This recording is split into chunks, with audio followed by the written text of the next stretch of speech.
Vi köpte mjölk och cereals för i allt 4 kronor som vi skulle bruka till morgonmat. Det var en god och hurtig lösning och både barn och vuxna kunde lita det. Mjölken var frisk och kold som Neptun tagit ut av kylskåpet och cerealsene var spröda och lyftig mer än sommade. Kombinationen av kold mjölk och spröda morgonmatsrige är en klassiker. Det alltid fungerar gott i sig på en trallmorgen. Hvor det ikke tid til å lage store måltider.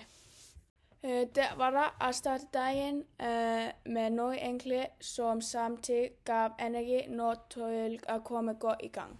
Til frokost køpte vi makrell i tomat og smør og rågbrød for 36 kroner. Det ble til en lekker og nærende frokost med masser av smak. Rugbrødet var mykt og grovt.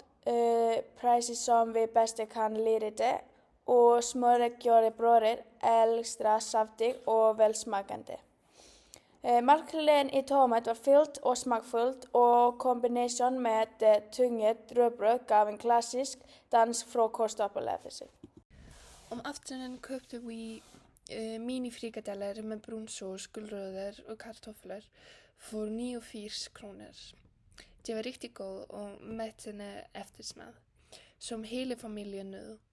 De små frikadeller var saftiga och perfekt kryddade och såsen var krämt, fyldig och fullt av smak.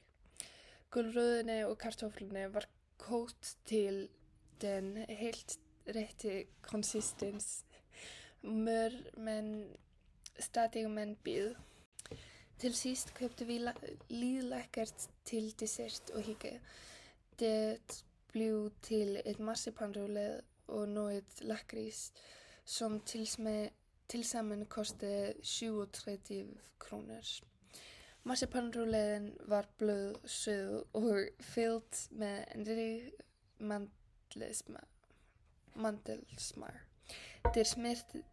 Det smälte på tungan, men lakritsen bød på både en stark og en sød smagsoplevelse.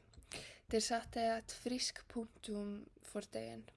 Det var en perfekt afslutning, som vi nød i fællesskab efter aftensmaden. Hele dagen fulgte balanceret enkel morgenmad, nærende frokost, mættende eftersmak og en sød afslutning. Det gjorde til hele fuldten